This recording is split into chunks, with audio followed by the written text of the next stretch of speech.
What's going on, my friends? Welcome back to the Financial Freedom Show with Chase Lawson.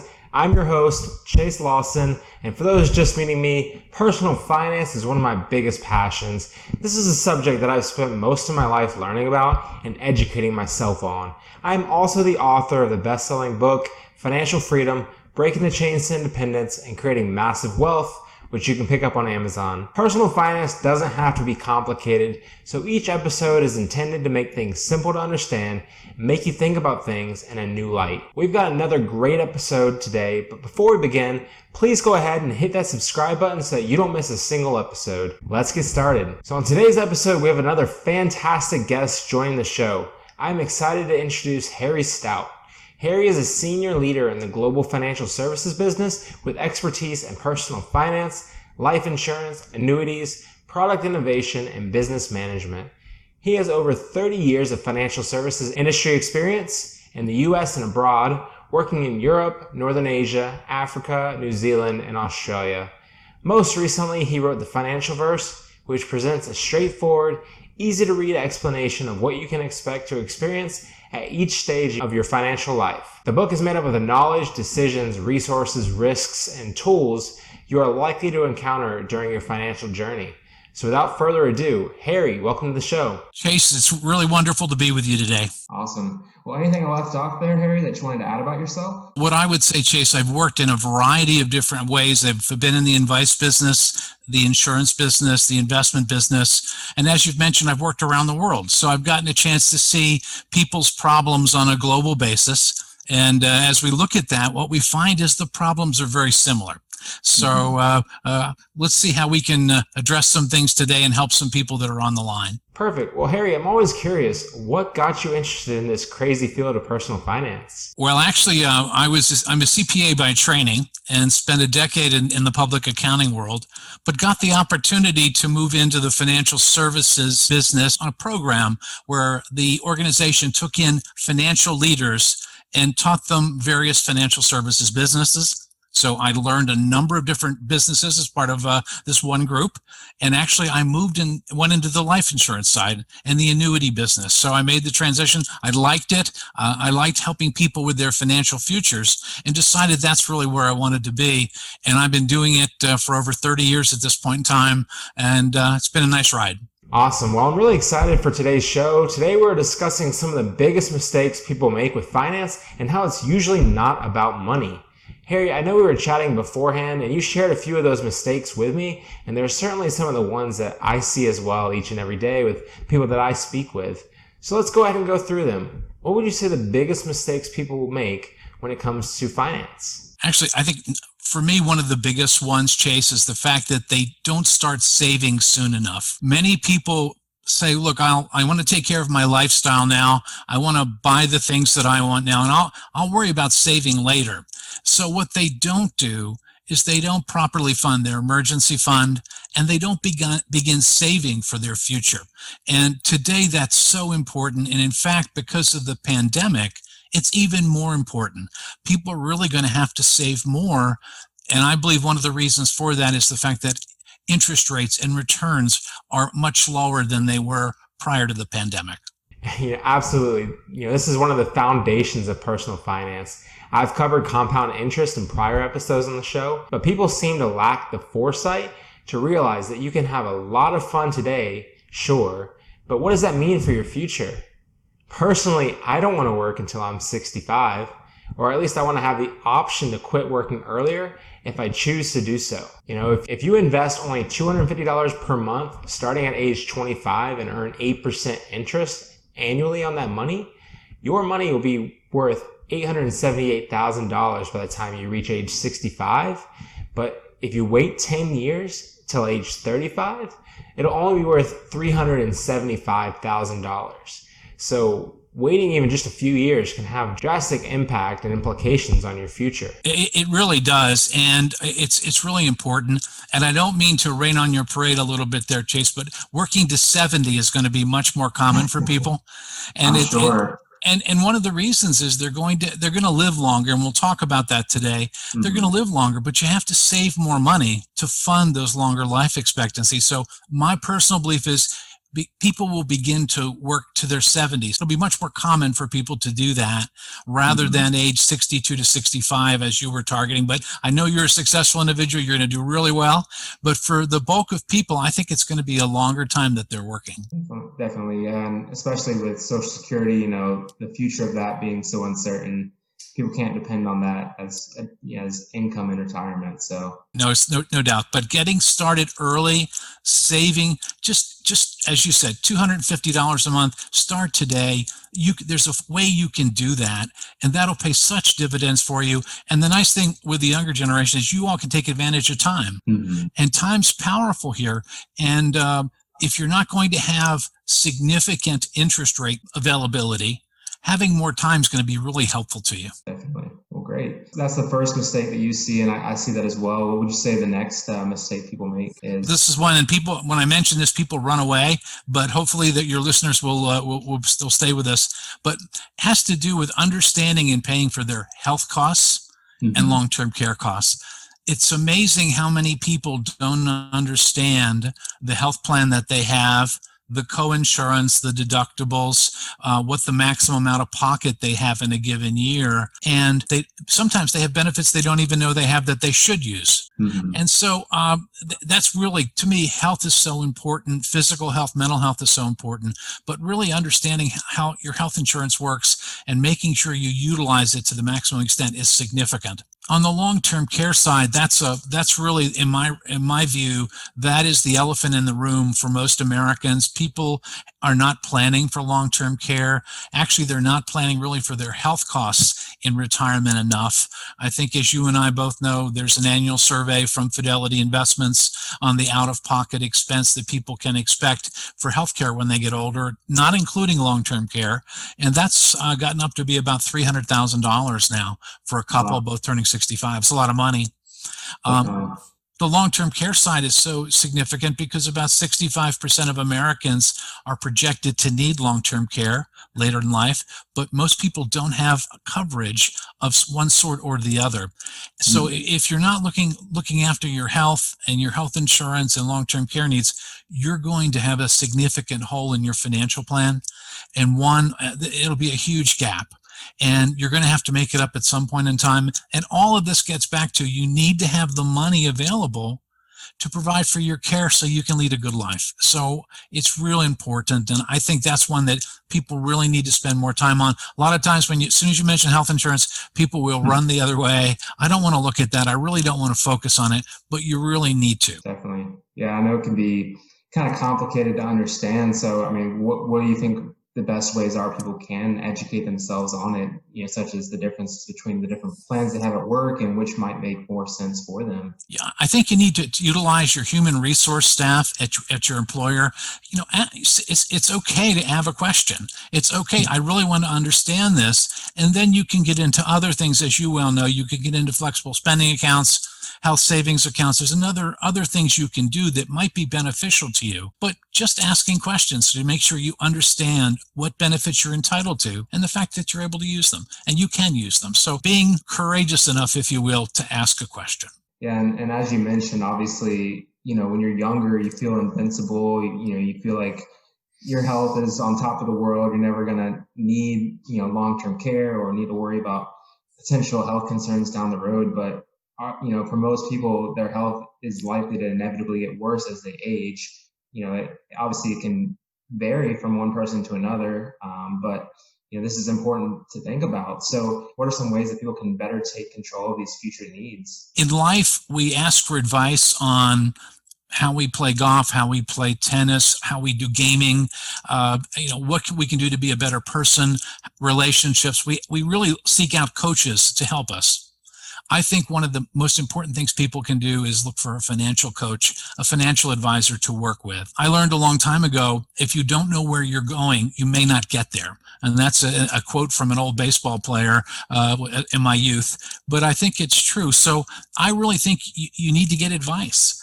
And if you get good advice, a good financial professional can help you understand these risks and challenges you're going to face so you can really begin to see what you need to do to protect your family, protect yourself. So getting a coach, asking questions, becoming more educated, significant here. Yeah, and once again, kind of going back to the prior point, it's good to be proactive and set yourself up for success in the future down the road, and risk mitigation.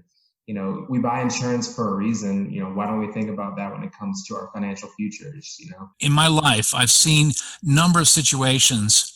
Life events happen to people. Life happens. And if someone has an accident, an illness, you don't even realize it's going to, this stuff does happen. Mm-hmm. And when it does happen, you want people to be protected. Definitely. And I just, a couple of things that come to mind right now, while we're talking about it. Obviously, coronavirus is a big thing that was unforeseen this year, that's having major implications for so many people across the world. And then also this year we've seen things like Chadwick Boseman, who seems like the healthiest actor ever, and then he gets cancer and unfortunately passes away. So it can happen to anybody at any time. So it is, and it's okay to talk about it, but these are risks. You're going to face them. I've faced them in my life, in my financial life. I have different risks right now than you do, but mm-hmm. you need to make sure you understand what those risks are, and then find a way to protect yourself. And ultimately, having cash for future delivery when you need it is so important. And I know in today's economy, in our world, is different. And people ask me, well, Harry, I'll just, they'll say, well, look, I really don't need this kind of coverage. I'll just create a crowdfunding campaign or a GoFundMe campaign, and I'll get the money that I need from it. And some people are serious about that. And I don't in any way diminish crowdfunding or, the GoFundMe folks. They do some wonderful things for people, wonderful causes. But are people going to be in a charitable mood when you need it in the future, mm-hmm. when your situation comes up? You don't know that. And so you really have to be more self-reliant and look after yourself. And I think pandemic has really opened all of that up for consideration. How many people have, depleted their emergency funds, had a job situation where their job is now gone. They may have to totally retrain for a new job. You've got to have some money on hand to do those things. That's why I think emergency funds will become much more important going forward. People realize that they can't put it off. They've got to have something versus nothing. Absolutely. Well, great. What would you say the third mistake is that people make when it comes to their finances? I don't think they plan for living long lives. So we just talked about all the things that can happen to you as you live. But maybe on the other hand, and I've seen this, you have friends that their family has won the genetic jackpot. Grandma's 99, grandma's 99. Everyone lives to be well into their 90s. I think that's going to happen to more and more of us as medical care gets better. I've spent some time with researchers in the area and so on. So we're all going to be living a lot longer, and that's fantastic. And we're going to be much more healthy than prior generations. For the most part, many of us will, or most of us will. But the question becomes, how do you fund all that? Mm-hmm. How do you pay for it? And that's really, I think, the issue. And this gets back to some of the topics today of saving, protecting yourself, thinking for the long term. And I try to get people to realize their financial life has different stages. But more likely than not, you're going to live to a very old age, and you've got to have the resources on hand to take care of yourself in those later years. Definitely. Yeah, and I know that can be a tough topic to really tackle.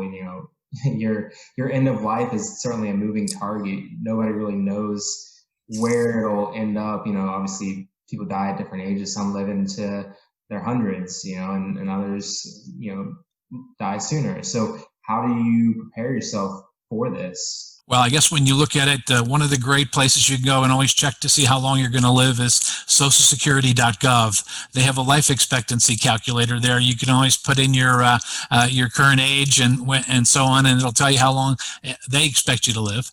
But so I mean, it's interesting. Some people do that because they want to see an authoritative source tell them how long they're going to live. But I think we should all. This is happening. Medical care is getting better. Technology is better. We see the innovations, creativity. And I have talked to professionals as I've done a lot of my work, in particular in the cancer area. The belief is that we will cure cancer. And when we do, Chase, for instance, they think the life expectancies will go to 125, that we'll live to be 125 years of age.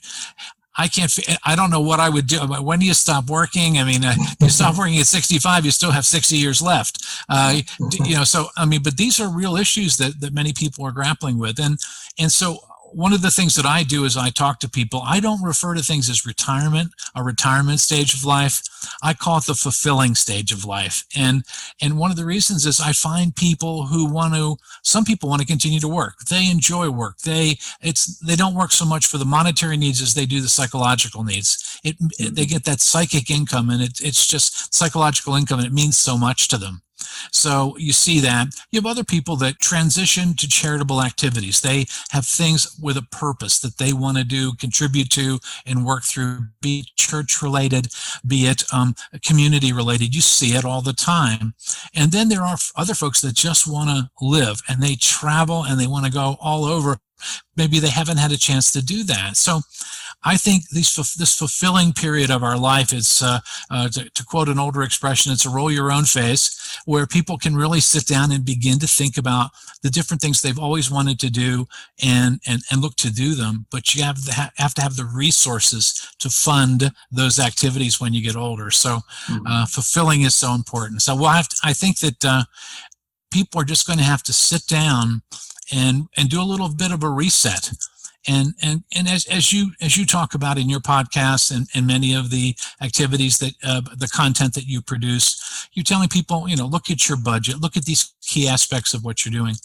But one of those is to sit down and really realize you're part of a much longer game here. I just I did some work on a piece that I call Money for Life, Not Just for Today. And it's true, because you need to make sure you're going to have money for your whole life. And I'm not one who looks to create the millionaire overnight. I'm looking to create financial security for people and hopefully give them ideas so that they can take care of themselves for all those years in a good way, and to live a comfortable, stress-free and life with less money anxiety. It's really important for people, but you can't do it without spending time learning and getting that coach that's going to help you, in my view. Definitely.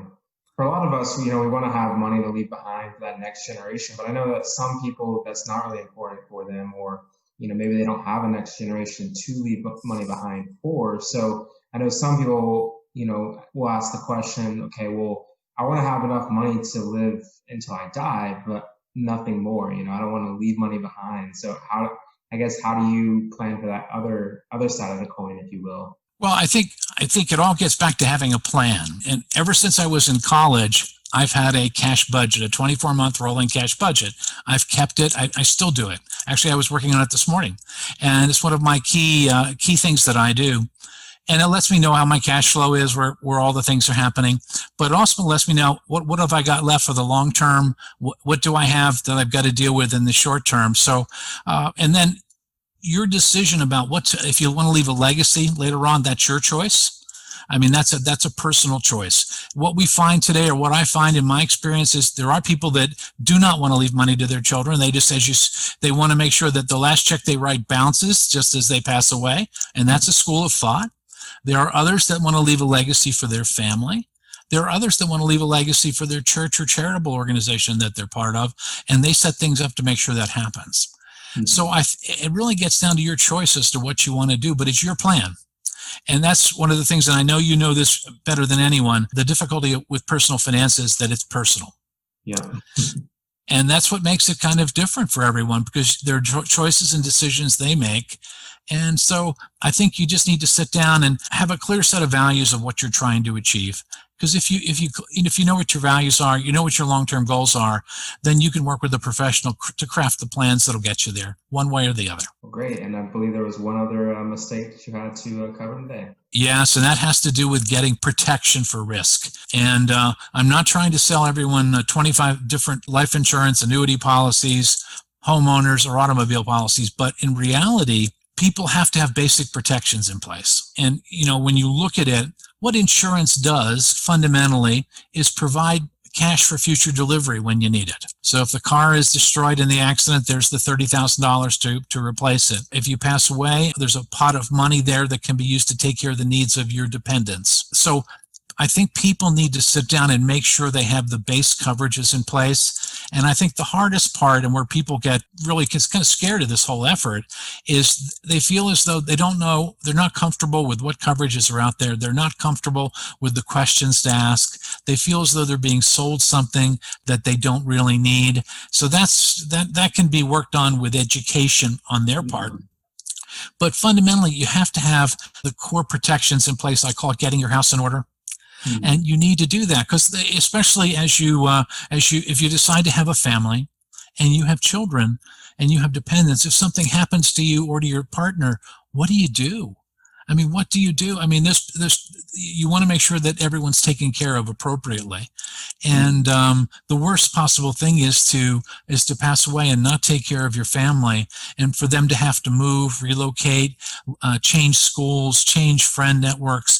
They're huge impacts for people. So again, it's a process of sitting down and having a good conversation and thinking through these issues, and not being afraid to ask questions, and not being afraid to say, well, look, this is what I want, this is what we need, this is what we need to do, and then trying to figure out how that fits into your budget overall. So they're just key thoughts for me, but protection's important. Definitely. Yeah. And obviously, everybody knows you need car insurance and homeowners insurance and health insurance and, life insurance. People know they should get it at some point, but, when you're young, it's, oh, I'll get it in the future. But to our point from before, you never know what's going to happen to you in the future. And, when I'm a big advocate for life insurance, I bought a policy for myself, when I was a few years ago, and I was able to get it for pretty cheap because I was so young. And yeah. So, while my health is so good, and I'm so young, I'm able to, pay very little compared to somebody who might wait till they're 35, 45, 55 years old to get it, when at that point their health may disqualify them from even being able to get it. So that's a great point. And I don't mean to interrupt, but it's meaningful. And I'll give you a great example. I lost a business partner this past year, a younger gentleman with 2 boys in college, and he had planned. And he was ill over a number of years, and he passed away. But one of the things he told everyone was he felt comfortable that his boys were taken care of, his wife was taken care of, because he'd planned and he'd had. So, I mean, and it was actually a good story out of a bad situation. And he told that story, and a lot of people rethought what they needed to do and the fact that they did need to better protect the ones they love. So definitely. Yeah, and to your point from before, obviously education is so crucial, and people don't know what questions to ask or who to ask them to. So, I mean, what advice would you give our listeners that may be in that place where they know these things are important, just not sure where to turn to get the advice or ask the questions? I would say, first off, they're not alone. The average American spends 2 minutes and 24 seconds a day on money matters. 2 minutes and 24 seconds. They spend 2.5 hours on social media matters. So think about that for a second. So what I've tried to do, what I tell people is spend 2. And I say spend 2 hours a week, 17 minutes a day, doing things such as listening to your podcast and watching your videos and seeing what's going on and how the particulars work there. So you're a great source of information. All they have to do is click and it's there. There's so much available information on websites. Various organizations in our country provide information free of charge. Example, the Consumer Protection Financial Administration provides information. There are a number of different places out there you can go. What I say to people is find a few things that you like listening to, because some people don't like listening to financial matters, but figure a couple that you can listen to. Listen to them in the car, when the old days when they commuted, now we're all at home. But I tell folks, do what I do. I listen to podcasts when I walk. So, just get a few podcasts, and you can do that as you do your walk every day. So you're accomplishing 2 things. You're getting your steps in, you're improving your exercise, but you're also improving your knowledge of personal finance matters. And one of the most terrible things about this is, in our country today, only 19 states mandate a personal finance course from the time someone graduates high school. Only 19 states. And if you go back about a decade, that was substantially less than that. On the other hand, we require people in some states to have 40 hours of training to drive a car. So we're just, our priorities, I think, are out of whack a little bit. So my suggestion is spend 17 minutes a day learning about money, and you'll feel more confident. You'll feel more comfortable. You'll then raise questions you wouldn't have raised before, and your knowledge will improve. And I think it helps them their entire lives. Well, great. Well, that was great advice, Harry. So any other financial advice you have that you want to leave behind for our listeners? Start saving, and you're going to need it, and we're all going to need to do more. Our environment's changing. It has changed because of the pandemic. It's going to put more pressure on all of us to take care of ourselves and be more self-reliant. So I think saving's the key thing. Great. Well, thanks again for coming on the show today. I've really enjoyed having you, and I think our listeners will certainly get a lot of value out of today's episode. For those who want to learn more or get in touch with you, how can they find you? Yes, they can simply go to my website at FinancialVerse.com, FinancialVerse.com, and you can link into my books, my blog, and other content that we provide to help people on their financial journeys. Awesome. Well, thanks again, Harry, and thanks again, everybody, for checking out this episode. I hope it really made you think on some of the possible mistakes you may either already be making in your personal financial life or help keep you from making these mistakes in the future. It's always important to have a long-term mindset and to really understand the impact the choices you make today have on your future self, including your future well-being and livelihood. Only you can make these types of decisions for yourself, so don't make excuses, just be smart and think ahead. If you like this episode, please do me a huge favor and hit that thumbs up button or leave a review on whatever platform you're listening on. Leave a comment and let me know your thoughts as well. What is something new you learned today? What mistakes have you been making without even realizing how big they truly were? And once again, please subscribe so that you don't miss any episodes. Thanks again, and until next time, stay safe and go get 'em.